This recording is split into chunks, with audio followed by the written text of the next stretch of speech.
Party या दोषांना प्रतीक वाटते का? काँग्रेस पार्टीला जितके व्ह्यूज मिळतात किंवा लोक झाले नाही, आता हे आरोप कोणी म्हणतील हे पाकिस्तान लाईक करताय, रशिया लाईक करताय. तुम्ही युवा लोकांचा, तरुणांचा, बेरोजगारांचा आक्रोशच तुमच्या लक्षात येत नाही आहे, हे दुर्दैव आहे. आक्रोश लक्षात येत नाही म्हणून काक्रोच पुढे आला आहे. हा काक्रोच जरी नाव काक्रोच असला तरी तो आक्रोश आहे त्याच्यामागे. आणि हा आक्रोश बड्याबड्यांना गिळंकृत करेल.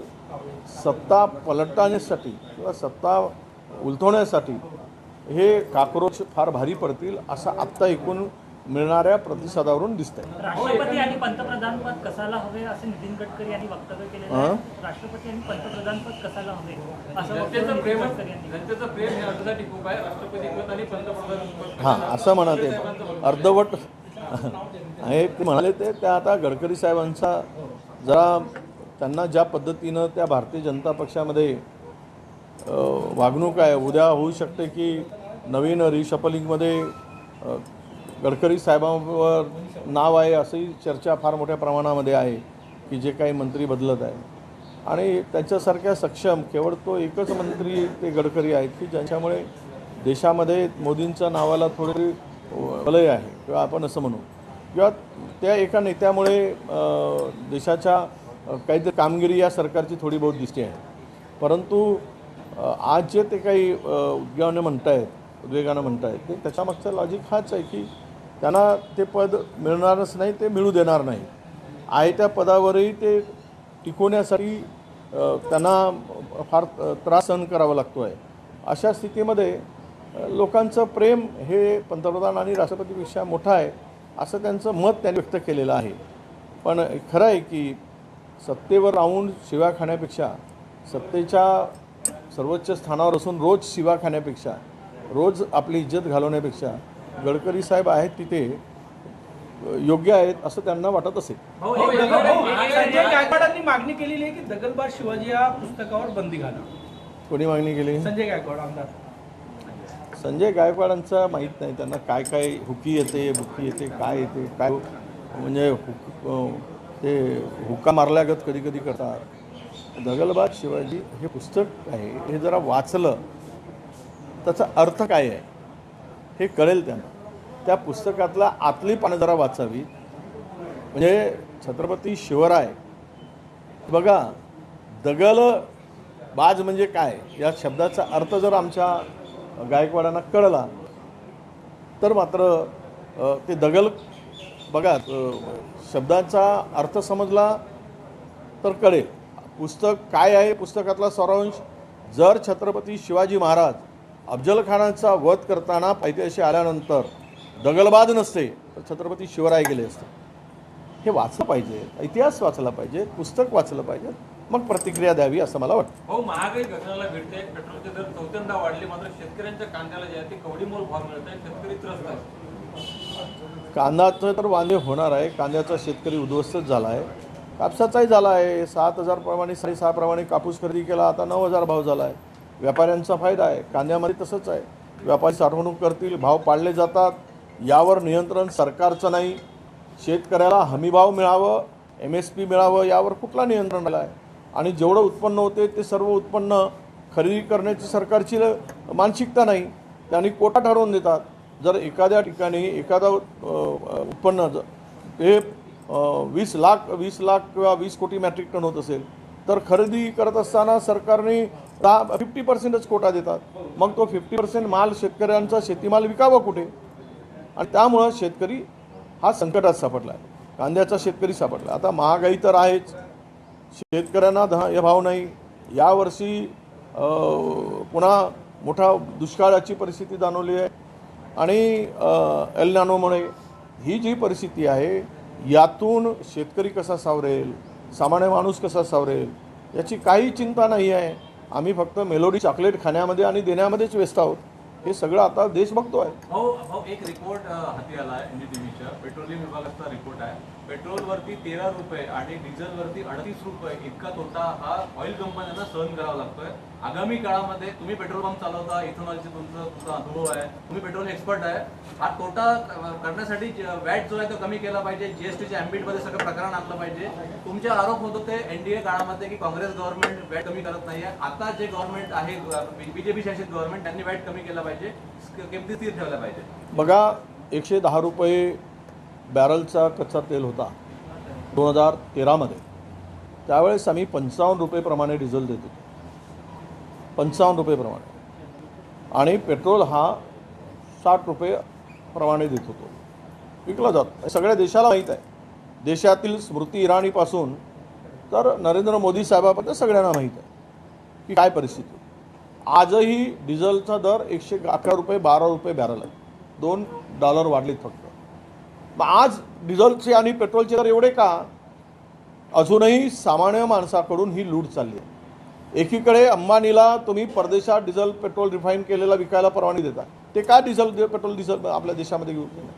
आणि बाहेरून तुम्ही खरेदी केलेला तेल तुम्ही परदेशात त्याच्या रिफाईन करून तुम्ही दुसऱ्याला देताय, दुसऱ्या देशात पाठवताय. अरे हे मला कळत नाही की तुमच्या तिजोरीमध्ये पैसे येत आहेत हे सगळे वॅट वगैरे आकारून, हे पैसे मित्रांना, अदानीला, अंबानीला वाटायसाठी, उद्योगपतींचे कर्ज माफण्यासाठी याचा उपयोग करायचा, सामान्य माणसाला लुटायचं आणि आम्ही श्रीमंतांना वाटायचं, हे धोरण या सरकारचं दिसते आहे. आणि त्यामुळेच हे तोटा कंपन्यांना जो होतो आहे तर तोटा सरकारने भरून दिला पाहिजे, व्याट कमी केला पाहिजे.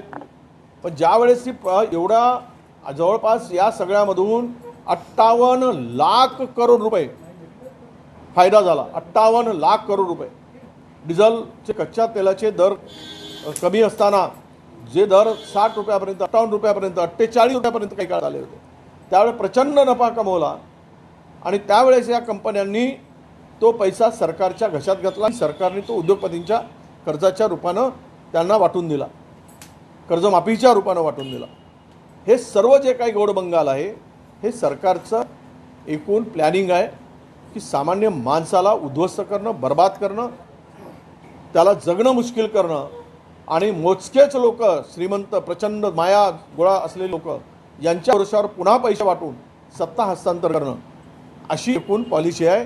त्यांना सामान्य माणूस मेला काय, जगला काय, शेतकरी मेला काय, जगला काय, याच्याशी काही देणं घेणं या सरकारला नाही आहे.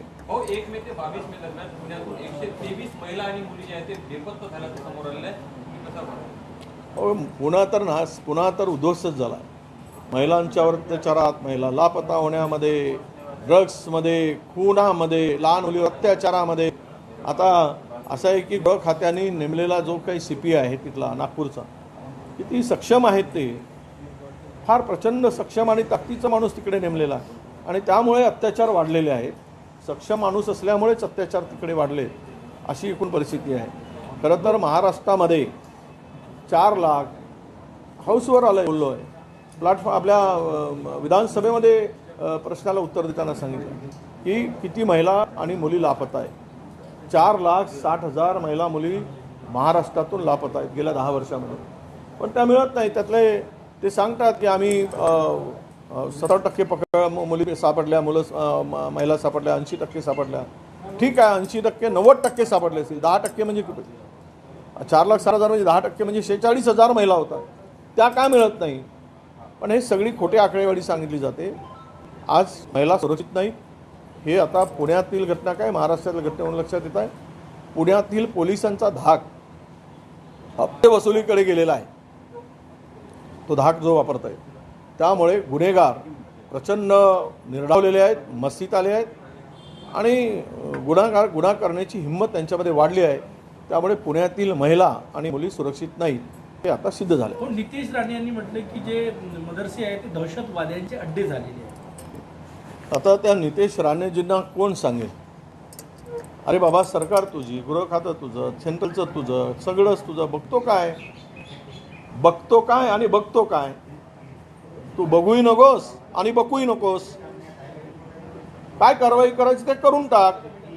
पण केवळ हे असं म्हणणं याच्यात त्याच्यात आहे, तर हे आहे, हे हिरवे साप आहे, ते पिवळे साप आहे, काय बकवास करून लोकांना दिशाभूल करून खरं तर सुप्रीम कोर्टाने आत्ताच चपराक दिली की कोणी सरकारमधील मंत्र्यांनी दोन धर्माच्या संदर्भात तेढ निर्माण होणार नाही आणि त्याच्यावर सरकारने कारवाई केली पाहिजे. जर अशा पद्धतीचं स्टेटमेंट आलं असेल तर सरकारने त्या संदर्भात कारवाई करावी.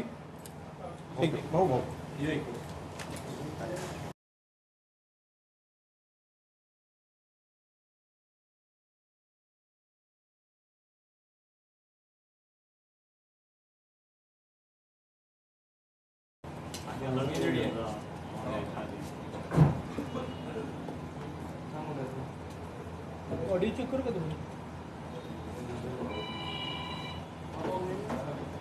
प्रवीण भूम द्या ना तुम्ही भूम आणि चालू करायचं का? नाही का आधी 2च मिनिटं झालं तर सर काय सांगणार? चंद्रपूर आणि गडचिरोलीतील काँग्रेसचे काही नगरसेवक नॉट रिचेबल आहे असं म्हणलं जातं की भाजपच्या ते संपर्कात आहे. काय परिस्थिती आहे? नाही, असं आहे की आता काँग्रेस पक्षाचा उमेदवार अद्याप ठरलेला नाही आणि आज झूम मिटिंग आहे 3 वाजता. कुठली जागा कोणत्या पक्षाला महायुतीमध्ये सोडावी या संदर्भातली बैठक सर्व नेत्यांच्या आमची आहे. महाविकास आघाडी नाही, पहिले आमच्या काँग्रेसच्या वरिष्ठ नेत्यांची बैठक आहे. त्यामध्ये हा निर्णय होईल की कुठली जागा कुणाला सोडायची. राहिला विषय आता हा निवडणुका म्हणजे उत्सव झालेला आहे. आता आमच्याही संपर्कामध्ये भारतीय जनता पक्षाचे 100पेक्षा अधिक नगरसेवक आहेत.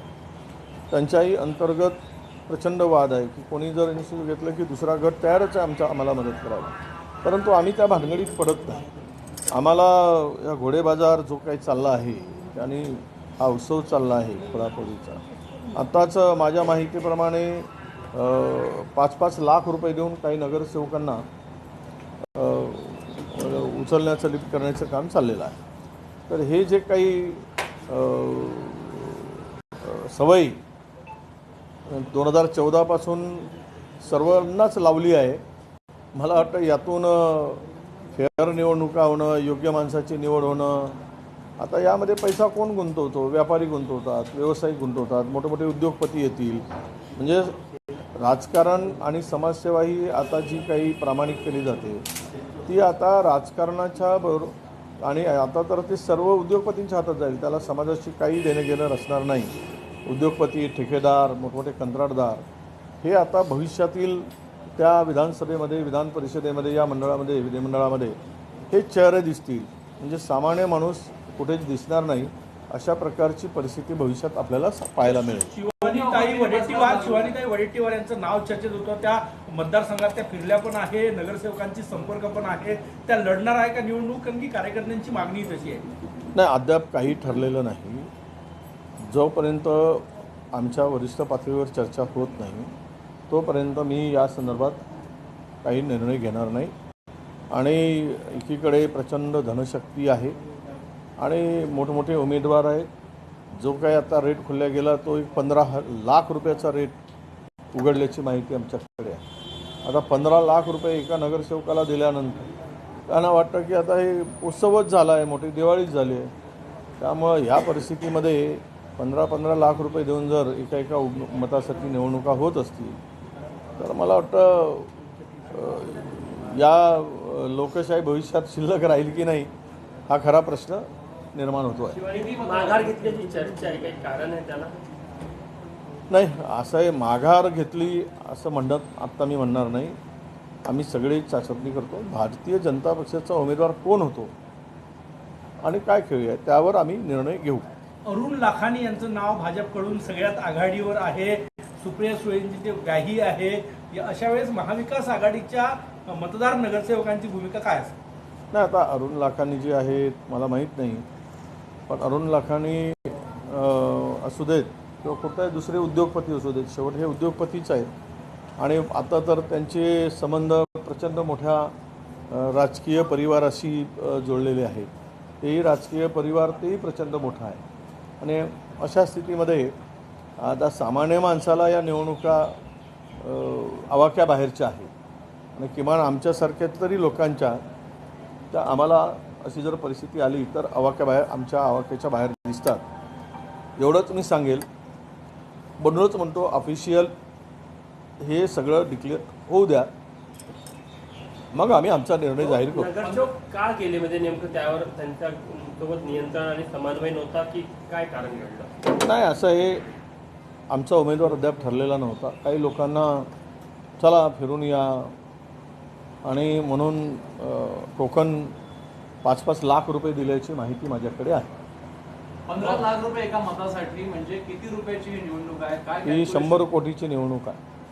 एकीकडे पंतप्रधान म्हणतात की हो, जे खर्च कमी करा, बचत करा आणि दुसरीकडे पंतप्रधानांचा फक्त गरिबांना आणि मध्यमवर्गीयांनाच सांगणं आहे.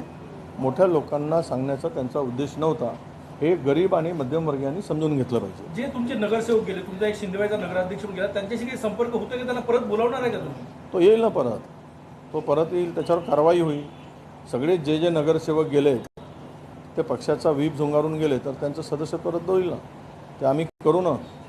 आणि 6 वर्षासाठी ते पुन्हा निवडणूक लढण्यासाठी पात्र नसणार. आम्ही व्हीप जारी करू आणि जारी केल्यानंतर व्हीप दिल्यानंतर योग्य ती कारवाई होईल ना. यवतमाळची जागा युबीटीला देणार की काँग्रेस स्वतः लढणार? नाही, अद्याप ती चर्चा 3 वाजता झूम मिटिंग आहे महाराष्ट्रातील सर्व प्रमुख काँग्रेसच्या नेत्यांची. त्या मिटिंगमध्ये हे ठरेल की कुठली जागा कोणाला सोडायची ते ठरेल. नाशिकमध्ये मध्यवर्ती कारागृहाबाहेर 3 अधिकारी जे आहेत ते एका आरोपी म्हणजे जामिनावर असलेल्या आरोपीसोबत दारू पार्टी करताना समोर आलेले आहे. कसं पाहता, कुठेतरी कायदा व्यवस्था आहे आणि असे अधिकारी जर दारू पार्ट्या करतील तर आरोपी सोडत नाही, असं आहे. आता बिचाऱ्यांना, आरोपीला घेऊन जाणाऱ्यांना पगार कमी पडतो आहे आणि शौक वाढले आहेत, त्यामुळे त्या आरोपीकडून शौक पूर्ण करून घेत असतील. महाराष्ट्रामध्ये सध्या आरोपीला पाठीशी घालून आरोपीला प्रोटेक्शन देऊन हा धंदा जोरात चालला आहे. आपले शौक, पाणी, पैसा उकळणं. महाराष्ट्रात आता राहिलं काय? महाराष्ट्रात कायद्याचं राज्य राहिलंच नाही. काय द्यायचं हाच राज्य राहिलेला आहे, हेच राज्य राहिलं. चित्रपट महामंडळाच्या निवडणुकीमध्ये राजकीय दबाव टाकल्याचा आरोप अभिनेता विजय पाटकर यांनी केलेला आहे. उमेदवारी अर्ज भरून दिला नाही असं ते सांगतात. एका मंत्र्याच्या पीएनं फोन केल्याचंही त्यांनी सांगितलं. मी ऐकलं आहे ते, पण त्यात सत्य किती हे मी काही आत्ता माहिती घेतल्याचं सांगेल. पण एका मंत्र्यांची पत्नी उभी राहते, त्यामुळं कदाचित तो प्रेशर टाकला गेला अशी चर्चा आहे.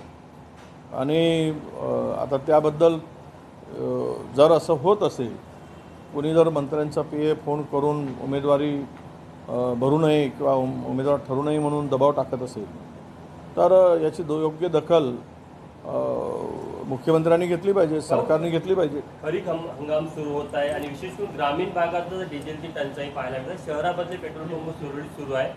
ही टंचाई कृत्रिम वाटते का? याबद्दल काय मत? नाही, पेट्रोलचे दर वाढले आहेत. कृत्रिम नाही. ही टंचाई आजच आपण ऐकलं, काल अमेरिकेने निर्णय परत लादला. भारताने इराण आणि रशियाकडून तेल खरेदी करू नये. तो तेल कितीही महाग असला तरी कॅलिफोर्नियाकडूनच तेल खरेदी केला पाहिजे असा फतवा अमेरिकेने काढलेला आहे. आणि त्यामुळं ही टंचाई कृत्रिम नाही. ही टंचाई आपला निर्माण घेणारं सरकार जबाबदार आहे. सरकारच्या चुकीच्या धोरणामुळे डिझेल, पेट्रोल मिळत नाहीत आणि होत आहे ती दरवाढ. ही दरवाढ उद्या पेट्रोल 150 रुपयावर जाईल, डिझेल 140 रुपयापर्यंत जाईल. पुढच्या महिनाभरामध्ये ही परिस्थिती होईल. फक्त एवढंच आहे की एकाच वेळेस वाढवायचं नाही, म्हणून 1-1, 2-2 रुपये वाढवण्याचं काम सुरू आहे. आणि भविष्यात तुम्हाला 8 दिवसांनी 5-5 रुपये वाढवलेले दिसतील. हे लपून राहणार नाही. आणि महाराष्ट्रातील शेतकरी उद्ध्वस्त होईल. फार मोठी परिस्थिती, गंभीर परिस्थिती, म्हणजे कोरोनामध्ये, लॉकडाऊनमध्ये जी परिस्थिती झाली त्याच्या 20 पट वाईट परिस्थिती देशामध्ये निर्माण होईल आणि देश पूर्ण उद्ध्वस्त होईल. हे याचं कारण असं आहे की एपस्टीन फाईल आणि अदानीचं प्रकरण यामुळे देश हा अमेरिकेच्या दावणीला बांधला गेला आहे आणि बांधून ठेवलेला आहे. त्या पलीकडं कारण ट्रम्प म्हणतात की मोदीजींना फोन कुठे करावं आणि कधी करावं हे ठाऊक आहे आणि ते बरोबर योग्य वेळी फोन मला करतात. याचा अर्थ असा आहे की भारताच्या पंतप्रधानांचा हात अमेरिकेच्या राष्ट्राध्यक्षांनी दगडाखाली ठेवलेला आहे. तो काढता येत नाही आणि त्यामुळे हे भारतावर संकट ओढवलेलं आहे. ही सर्व परिस्थिती उद्या भयावह असणार आहे. मोदींच्या कारकिर्दीला 12 वर्ष पूर्ण झाल्यानिमित्तानं प्रदेश भाजप एक पुस्तक काढतात तत्पूर्वी म्हणून मुख्यमंत्र्यांच्या हस्ते त्याचं लोकार्पण होतं. काढलं पाहिजेत ना. अपयशी पंतप्रधान म्हणून काढलं तर त्याला लाईक जास्त मिळतील. यशस्वी पंतप्रधान म्हणून काढतील तर ते पुस्तक कोणी कुत्रे विचारणार नाही, घेणार नाही, हे लिहून ठेवा. काँग्रेस पार्टी या रसाचं प्रतीक वाटते का?